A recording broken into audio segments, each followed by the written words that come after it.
throwing? Actually, I know what they're using. Okay. I've been I watching. figured I figured you knew, but Yeah. I Hello. asked Mike because I knew he throws Brunswick, so I was asking him. No, that's great. Chris Forey here, back for the final four. We are at Townline Luxury 10-pin lanes. I think that's the name of the place. Yeah, Townline Luxury Lanes, formerly Townline 10-pin, Yeah. Yep. my old home center. Oh, really? I Yep. did not know that. I remember in the Hall of Fame speeches. Well, let me just say I'm Chris Forey. Here with Nicole Trudell, who just stepped out for a minute, and Brian Bogosian, Hall of Famer, joining me in the booth. Real quick, let's give a rundown of who's in the final four. We have Calvin Sellers bowling against Bruce Hall, and then Mike Macedo bowling against Sean Hagen. The only person with a title would be Bruce Hall.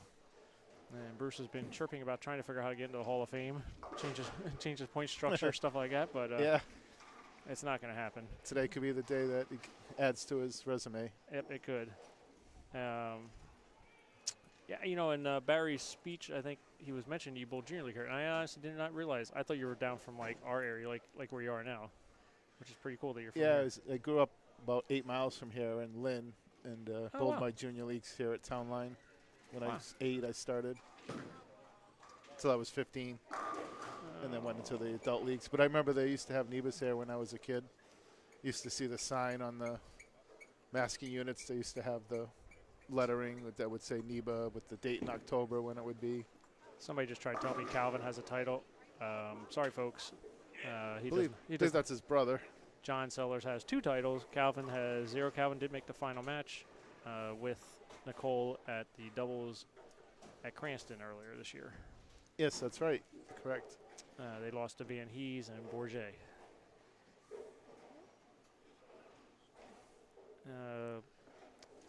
And today, Macedo's been bowling very well, particularly this afternoon, and just now he's throwing a mastermind strategy. Yeah, rolling great for him. He's playing Said pretty he's straight. been using it all day. It's been working good for him. Yep. Sean Hagen's using a high road, Storm High Road. Calvin's throwing a 900 Global Black Ops, and Bruce is throwing the old reliable Hypercell.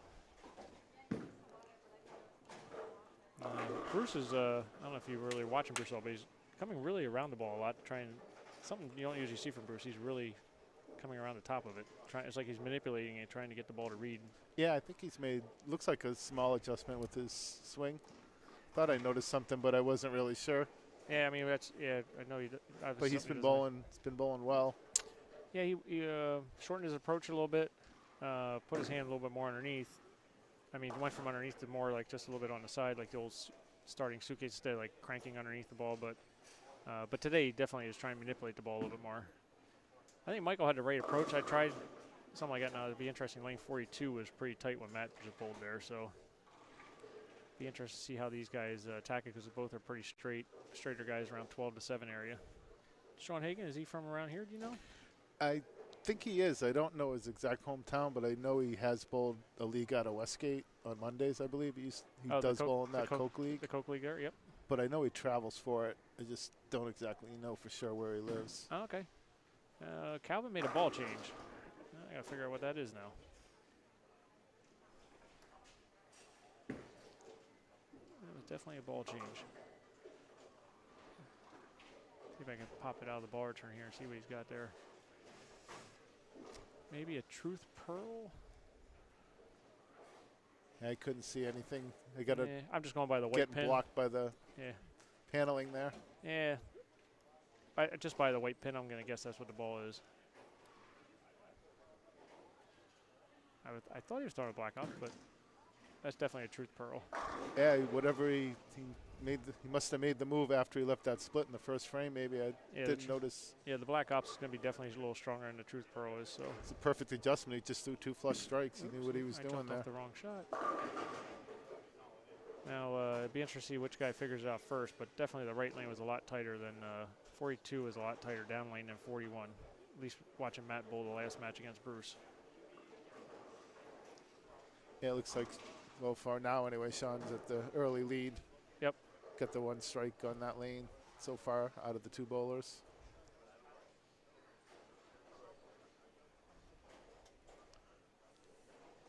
And just so everybody, upcoming events we have the over-under, well, we'll just call it the Turbo Driven to Bowl Doubles weekend.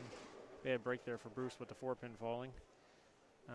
Over under on September 30th.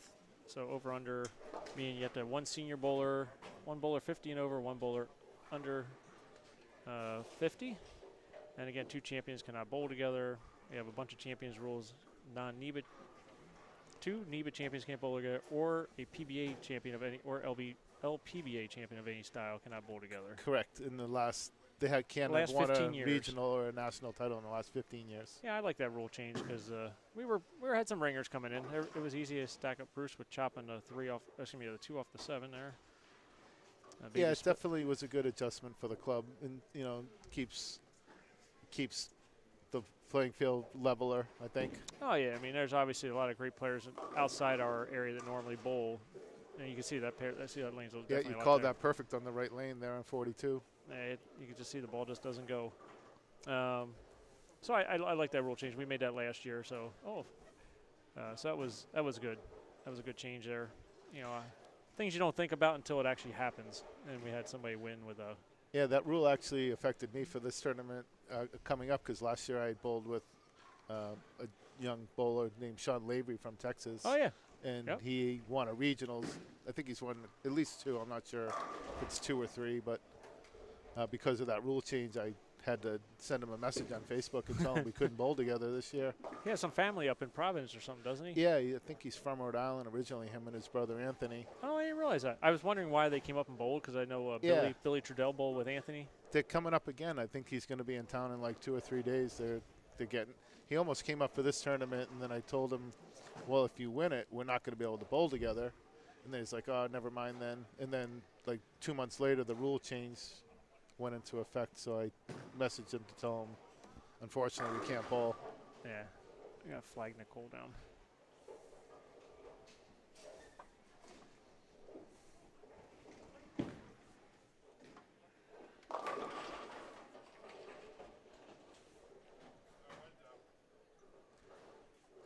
And Sean with the 7-pin there went a little light. The match is pretty close, though. Mike's up a couple pins now. And Kelvin on the left lane on a triple. It's got a little bit of a lead. I'm going to step out on you just for a minute because my wife keeps trying to call, so I need to have somebody text her and tell her that that I can't answer the phone. Hold on. And Calvin with another 10 straight back there. He's throwing it great. It's definitely a factor in the club right now. There's Sean Hagan with the spare. Now the lanes they're bowling on here, an interesting little tidbit is they're actually added on to the bowling center. Townline was originally 32 lanes when I was growing up here. And then the bowling center in Lynn called All-Star Lanes closed at around like 1979 or 1980, and Townline got their, I believe it was their candlepin lanes, and they added them on over here. I think they took the machines too, and they added 16 lanes on back around 1980. And that's the lanes they're bowling on here today. Bad break for Bruce there with the solid 8 on a hit. Yeah, absolutely. And now he's not coming around it like he was over here. So it must have been something about this pair. He was really, because even Matt came back to me. Matt's like, he's really, like, gave me the chicken wing sign. And I'm like, yeah, but he's not doing it over here. Macedo re-racking here. I'm not sure what happened. I think no the 9-pin might have fell. Yeah, I just saw it get swept. It's funny when I got back on here, I heard you talking about the pairs, and I was telling my guys obviously it had to be built in sections because you see the colored dotted lanes. Yeah, I was going to mention that about the dots. There's an extra just like 8 lanes on a couple of the approaches here in this area. Exactly, have extras. Not all of them do. Yeah, they have the old marble dots. Yes. I think these were the candlepin approaches in lanes from what I remembered hearing, but I'm not 100% sure. Okay. Could have been the 10-pin lanes. It was a 40-lane centered 20 and 20 that originally All-Star lanes that closed. Oh, wow. I think they had one NEBA there back in the 60s when I remember looking through the book. Oh, okay. You can see the place is built in sections just based on how that one set of approaches, and then you go to another set. And the approaches are really short here, I noticed. Yeah, that I never really noticed. It was different when I was here. They weren't level like they are now. I used to have to step up on them. Yeah. They had the old floor back in the day when I was bowling here. Let's give a quick recap here. I got the camera up on the Macedo match. Mike is up by 1 pin. And Calvin's getting up against Bruce. Calvin on a 4-bagger.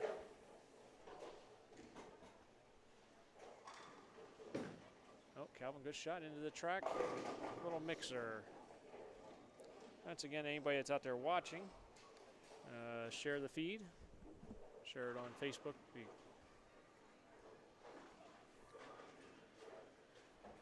Mike Macedo moved a little bit left on that lane. More like. And there it is. There's his first strike of the match there on the left lane. Yep. That was more around like 15 to 12. He's been more like 12 to 7. I see that he creeped left a little bit. The right lane definitely is going to be the key there. He's going to have to finish on that right lane. Yep. Hi, Hans Fecko. Hans used to oil the lanes here back in time when I was bowling here. And fellow NEBA Hall of Famer as well. Yeah, absolutely. A great picture on Facebook this week. He took a picture with his plaque. I sent his plaque out to him, so he got his plaque. He put his NEBA champion shirt on. I did see that. I saw it yesterday. Pretty cool. That was pretty cool. Yes, it was. Hans also, I believe, won three of his NEBA titles in this bowling center, I want to say. Oh, boy. He was a factor here. It's tough to beat. Yeah, the last time I bowled here was, obviously we've come since they remodeled, but before that, we hadn't been here like about 10, 12 years, right? I want to say about 2000s last time. Yeah, there was a stretch, yes, where they didn't come here for a while, yeah. A little issue happened. I remember that day. It was the last little conflict happened. I remember. Yeah, I don't remember all the details, I don't want to get honest into with that. But yeah, but I bowled. I told my guys, I said I led with an El Nino exit shooting like 150 over, and so much for those days. Joining us in the booth, we have Matt Dzikowicz, champion at Newington Bowl-A-Rama this year. Just lost to Bruce. A nice squirrely lane 42. It's a double for Bruce there. Yep, Needed that hit. Yeah, absolutely. Keep him in the match here. 42 looked a little squirrely, right? Yeah. I felt like I couldn't do anything to get my ball to slow down. And a lot of plaque. A lot of plaque in the right lane. Yeah, I mean lane 42 definitely. Yeah. And we were saying that that's going to be the key to this match on this pair. Because, of course, after I said that, Hagen gets up and goes like 2-7. So, and, well, Michael hasn't even thrown a strike there yet. Yeah. The left lane was fine. Right lane was just weird. So I didn't quite finish the upcoming events. We have the Turbo Driven to Bowl doubles. We said the over-under's on the September 30th. That's our next upcoming event. And then on October 1st, Bruce, great shot, ringing 7. Our next upcoming event after that would be the regular doubles on October 1st. Both events are at East Providence Lanes. East Providence, great shot. Macedo. Played it more up the track. You went a lot straighter that time. Macedo up 1, both bowlers on a double. Yep. The next Women's Cup Series event, which will be the final one, will be at Auburn Lanes in Auburn. That'll be November 11th and 12th. That'll be Auburn, Mass. November 11th and 12th.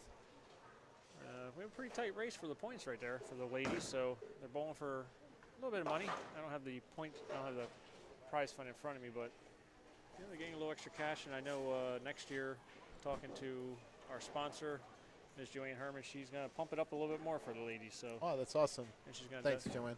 No, absolutely. Jordan Asberg said, tell Bruce to get his trail leg down.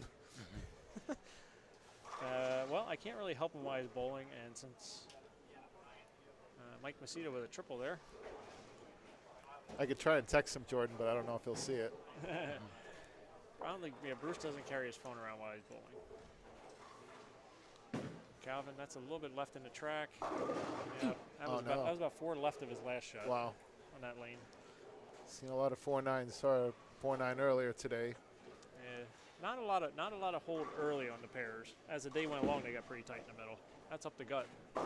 Hagen just chucked that one right up the middle.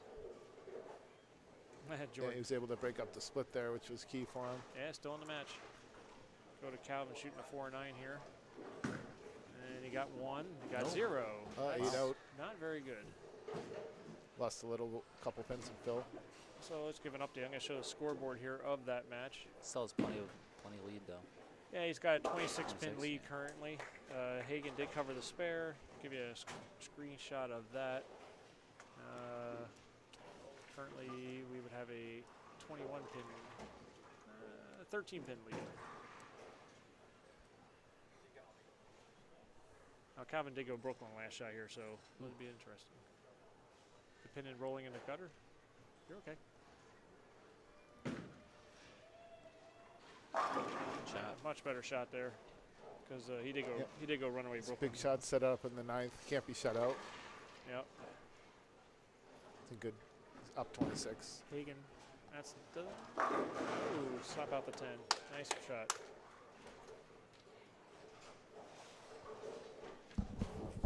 Ooh, that was loud. Oh. Is Bruce is the only one with a title? Bruce is the only one with a title. Somebody tried to tell me Calvin had one. I said no. No, wrong sellers. Yeah, we do know. We do try to track it. Yeah, so, Bruce getting up. These are obviously Bruce needs to go sheet to have any chance. Is that an eraser? No, it's a magnet, but I think you just use your hand. We don't have a towel. So if you need to say anything, great shot. Big shot. Bruce, He's scrappy. Bruce, yes. Do you turn him back up? I did turn you back up. You're back on. I turned you down there, so if you're going off, just let me know so I Okay. dial you down. Yep, we're good. Sounds good still. No problem. He has no 8. All right, never mind. Yep, he Mike saw is- it. Yeah, my only, we won't talk about that. Like I said, bowling center is beautiful. I went to the bar. If anybody ever comes, the bar is amazing. It's spectacular here. It's Oh my definitely the best bar on the NEBA tour. I would Oh my probably God. have to Did you see rank the it. second bar? There's like another bar inside there. No, I haven't. Like a actually bar seen within that. a bar? They have the bar, and then you walk through the bar, and there's like a nightclub. Oh, that's Bar. pretty cool. And Yeah, another whole they nother bar. have concerts here. I know the lead singer of Cinderella played here. Tom Kiefer Yeah, I and know some Tom other Kiefer. guys. Yeah. I used to wear that played. I used to wear their pin. Macedo getting into it. Yeah, he's fired up today. Now we get an update. Gotta love our tournament director. Sean Hagen, Winthrop, Mass. Mike Macedo, White River Junction, Vermont. Calvin Sellers, Hamden, Connecticut. And Bruce Hall from Westboro, Mass. Best bar ever, Mark Bouchard says. Yeah, Winthrop's real close to here. It's a couple towns over. Not far from here at all. Mike Arizioni's hometown, the Yeah, Olympic hockey yes, player. I say the Olympic guy, 1980 Team USA hockey. Yes. See, I know my sports. Yeah, absolutely. I figured I'd throw some stuff out there. throw That's cool. That's cool. The last time you were on, you told me about the guy that played for. I actually know where his house is. I know people. The former manager of this place, the Billies, they lived directly across the street from Arizioni's, diagonally across the street. Him and his brother Vinny, I remember meeting them. It was awesome. That's pretty cool. It's awesome to casually know him. I don't know if they still do, but years ago the Red Sox used to do when Nomar played. They did the Nomar Foundation. They did and have stuff. that here, yeah. Yep, we had some guys from Nutmeg came up. Flat 7 for Bruce. I wasn't here for it, but I remember hearing about it. Okay, that's interesting. No wonder nobody's really paying attention because I'm broadcasting on everybody's pro shop. Macedo. Oopsie. Oh, we're not on Bull Neba right now? No, the boss screwed up. I didn't Oopsies. know that. I just went on right away. I'm figuring we were all set up. But Great I'll shot, make sure- Mike. no wonder we only have 30-some people watching. Folks, we will get that straightened out. We'll go to NEBA after this for the final match. I did not know that. See if I I can wish somebody would have told me that. share it. Maybe get more people to watch. Yeah, we have a decent turnout, but I'll go live here for the final match. I'll switch over. I didn't even notice. These are things that when we're rushing, we were definitely rushing to get on live. So, and the Macedo match, I'm going to say that's the end of that. So I will probably say that we can definitely. We're going to say Macedo's Sean can going to strike against out Calvin 2 Sellers. teams. 2 guys. Macedo's got that already. Somebody's going to get their first. 220 in the wood. Yep, somebody's going to get their first title. Calvin Sellers or Mike Macedo. And they're both playing the lanes pretty similar, so it should be interesting. Absolutely. You'll see it comes down to nerves now. First title is never easy. Sellers is a machine right now. He's striking it well. Calvin, and you know, the great thing is both these guys, that's their, I like to call people their happy zone. You know, that's their happy zone. Calvin, we said this earlier when in round of 8, Calvin likes to keep it in front of him. If he can keep it in that 12-7 area, he's happy. And Mike, obviously, the same way. Mike likes to keep it up the lane. So it should be an interesting final match. Calvin with his magical infinite hold. Yeah, he just creates that, and he just unbelievable how he can just keep it in that one little area. So.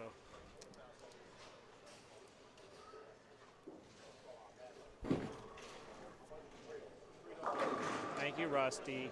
We sound great. I was going to say my first title against Russ Michaud. I got to bring it up every time. So since you joined in, Russ, and we will be signing into NEBA the next round. I apologize for that, everybody, that I put it on Buddy's Pro Shop. I wasn't trying to do that intentionally.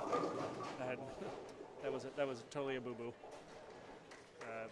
Again, like I said, when we're rushing to set up, we just hit the buttons. We're trying to get going, and these things happen. All right, Calvin Sellers 242 to Bruce Hall's 194, and here we're going to have Hagen's going to shoot at about 202 if he gets 2 pins, and Macedo's way in front of that already. So.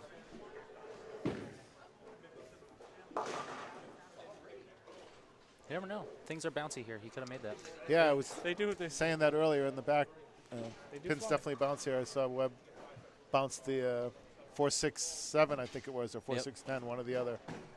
He left it the frame before too, and he bounced. I think he bounced the 4-pin like out past the gate. If the gate came down, he probably would have made it. He would have made it twice. Yeah, he did. I heard him mention that too. Yeah, Macedo in the 240s now. If he throws one more 257 in the wood. Yeah, going to be. So this is usually where we call. What do you think the final score is going to be? Let's say the winning score. So now they both shot 240 plus. They're going to go. They're going to go 237. They're going to go 43 and 44, which probably has had maybe 2 rounds bowled on it. I'm going to say it had 2 rounds.